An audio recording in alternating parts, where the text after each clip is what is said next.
Bismillahirrahmanirrahim. Assalamualaikum warahmatullahi wabarakatuh. Waalaikumsalam warahmatullahi wabarakatuh. Selamat datang di acara penyuluhan bakti kencana. Yang terhormat dosen pembimbing Ibu Tri, yang kami banggakan rekan-rekan dan para hadirin. Dengan mengucapkan syukur alhamdulillah, kita bisa berkumpul dalam keadaan sehat dan dapat menghadiri acara penyuluhan. Izinkan saya memperkenalkan diri. Saya Hilfa Iskia sebagai Master of Ceremony dan rekan saya Amanda sebagai pemateri, Nisa Cantika sebagai fasilitator, dan Jejen sebagai Izinkan saya memperkenalkan diri. Saya Hilfa Iskia sebagai Master of Ceremony, Nisa Cantika sebagai observer, Amanda sebagai pemateri, dan Jejen sebagai fasilitator. Baik, untuk susunan acaranya yaitu ada pembukaan, ada pretest, pemaparan materi, tanya jawab, dan penutup. Baik, untuk selanjutnya sebelum kita melakukan kegiatan, langkah baiknya kita mengucapkan basmalah bersama-sama. Bismillahirrahmanirrahim. Baik, selanjutnya boleh untuk dibagikan pretestnya. Boleh teman-teman sambil diisi pretestnya.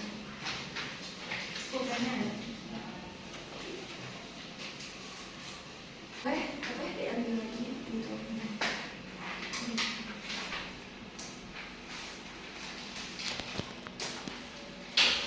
jika teman-teman sudah mengisi pretestnya, selanjutnya untuk pembukaan materi dari teman-teman, silakan.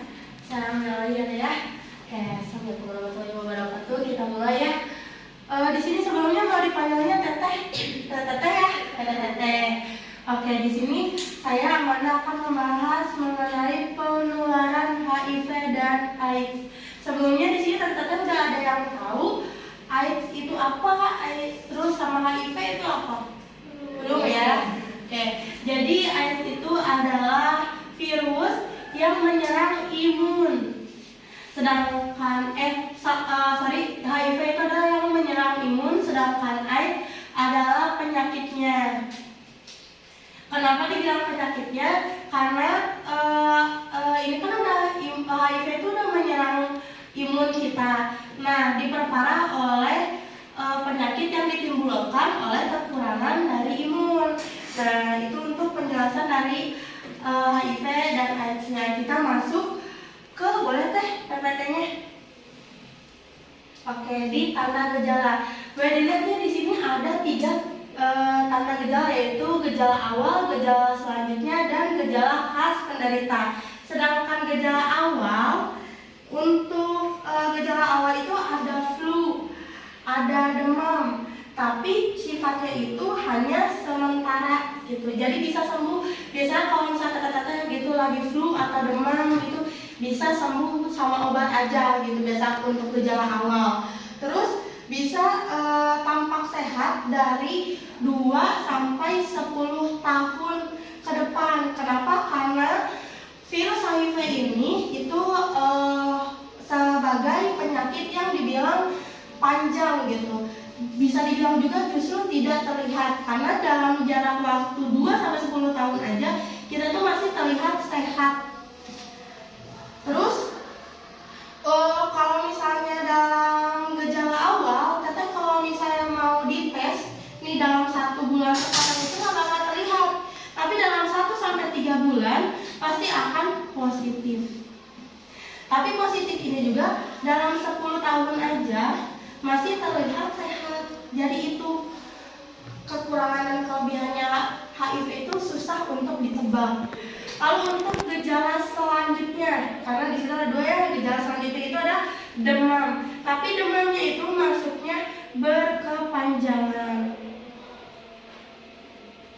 Kenapa dibilang berkepanjangan?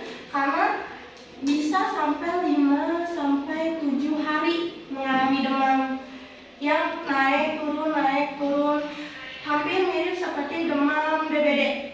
Tapi berkepanjangan. Kita nggak tahu demamnya itu bakal redanya kapan, karena sesuai dengan balik lagi imun kitanya udah terkontaminasinya udah sampai mana gitu. Terus untuk pola makan juga, kalau udah masuk ke gejala selanjutnya itu akan kehilangan yang namanya nafsu makan. Kenapa kehilangan nafsu makan? Karena di sini udah nggak ada mood lagi nih untuk makan, sehingga akan membuat kita BB-nya itu turun. Tapi di sini BB yang turun itu nggak kayak BB kayak biasa gitu, kita kalau lagi stres gitu ya pelajaran BB pasti turun gitu, apalagi kalau ada utang gitu pasti turun. Tapi di sini BB-nya itu turunnya drastis, bisa sampai 5 sampai 10 kilo dalam sebulannya. Terus diiringi juga dengan apa? Diare. Diarenya di sini diare yang berlebihan dan tanpa sebab. Kenapa dibilang tanpa sebab? Karena salah satu cirinya diare mungkin bisa dari makan pedas, makan sembarangan. Ini walaupun tetap menjaga makanan sekalipun, jika udah terkena virus HIV pasti langsung diare berlebihan tanpa sebab itu. Lalu kita masuk ke tanda gejala khas pada penderita, yaitu yang pertama itu pasti masuknya ada beberapa penyakit, yaitu biasanya tuh kalau udah masuk tanda khas penderita itu udah mengarah ke AIDS. Karena tanda-tandanya itu yaitu bisa kanker kulit, terus bisa radang paru, gangguan dalam pernafasan, terus gangguan syaraf, bahkan bisa sampai TBC. Ini untuk tanda-tanda khas penderitanya. Lalu sebelum kita masuk di sini terus ya, tanda-tanda aja terus. Tapi kita nggak tahu penularannya dari mana.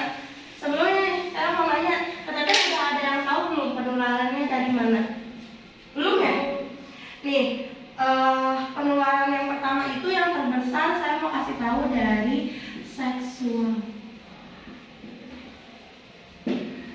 Kenapa dari seksual?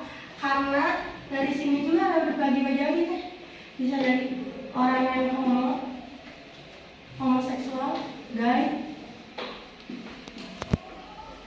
sama gonta-ganti pacar atau pasangan.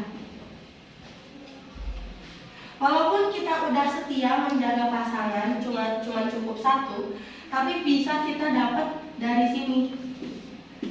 Makanya kalau misalnya dari seksual itu untuk mencegah, kita harus 2, setia dan normal. Kalau nggak normal sama aja bahas ini ya. Jadi harus normal dan setia sama satu pasangan. Terus kita masuk ke transfusi darah. Kalau transfusi darah itu masuknya ke alatnya, dari suntikannya. Makanya harus dilihat nih, suntikannya itu steril atau enggak, udah satu kali pemakaian atau enggak. Makanya kalau misalnya mau ada ditato, mau disuntik, mau apapun itu, alat-alat yang tajam bisa melukai diri, harus dilihat steril atau tidak. Bisa, kenapa saya bilang alat-alat tajam? Karena bukan hanya dari suntikan, bisa saja dari silet, dari pisau. Nah, alat-alat yang itu kayak cukuran pada jenggot ataupun bulu-bulu tertentu, itu juga tetap harus disterilkan ataupun harus dilihat pemakaiannya itu bekas siapa. Jadi jangan asal pakai aja gitu. Terus untuk transplantasi. Jadi kalau misalnya kita transplantasi harus dilihat dulu orangnya sehat atau enggak. Kalau kita transplantasi dari orang yang mengidap HIV, misalkan ini ginjal, kita otomatis akan mengidap HIV juga. Terus selain dari transplantasi, kita juga bisa dari ibu dan anak. Kenapa dibilang ibu dan anak?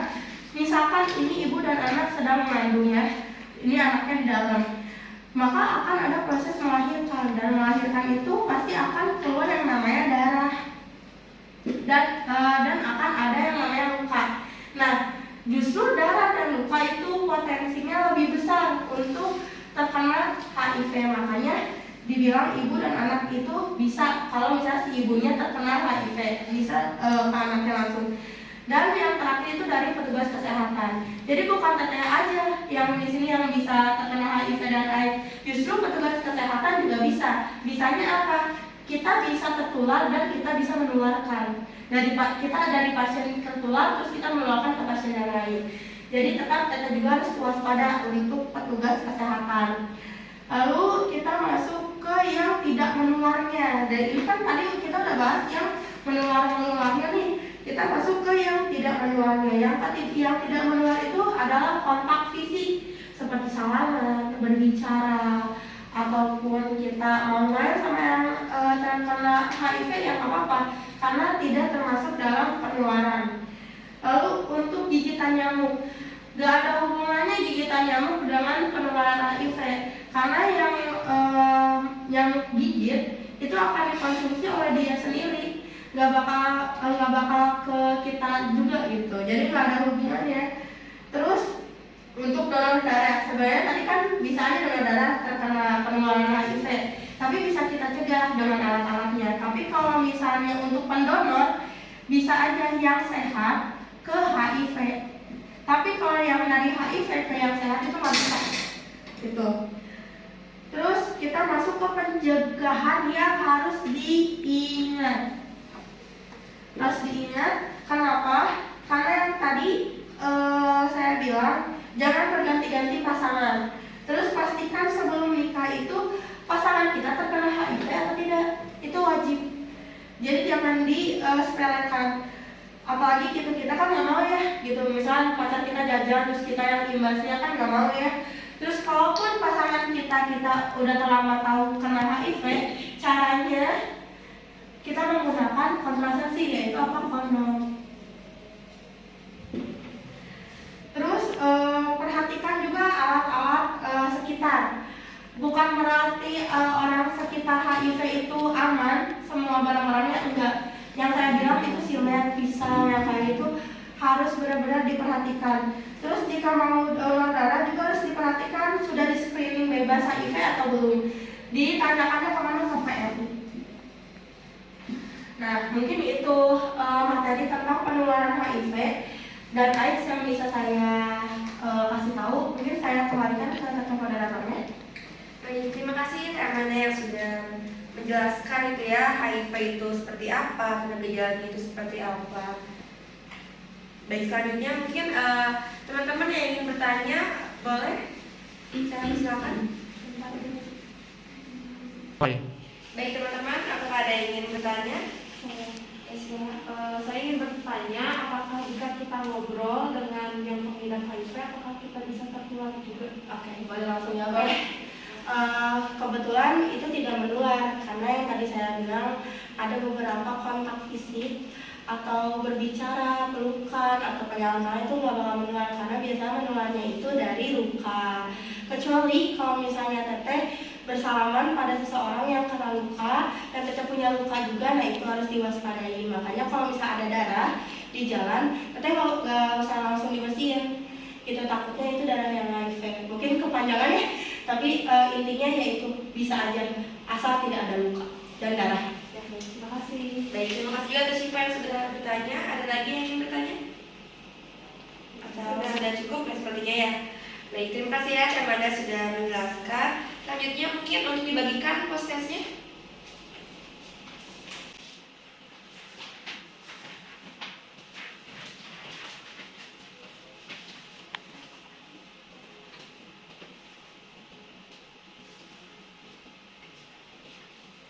Baik, sudah boleh diambil lagi Pak. Ini ada beberapa tulisan dari kita buat teman-temannya sama kita juga. Ya. Ya. Boleh dibaca ya teman-teman, terima kasih. Ya. Baik, karena sudah mengisi post-test, kita di ujung acara yaitu penutup. Alhamdulillah kita sudah selesai kegiatan penyuluhan ini. Saya ucapkan banyak terima kasih kepada teman-teman yang sudah hadir dan kepada rekan-rekan juga, terima kasih. Kami pamit undur diri, mohon maaf bila ada kesalahan. Wassalamualaikum warahmatullahi wabarakatuh.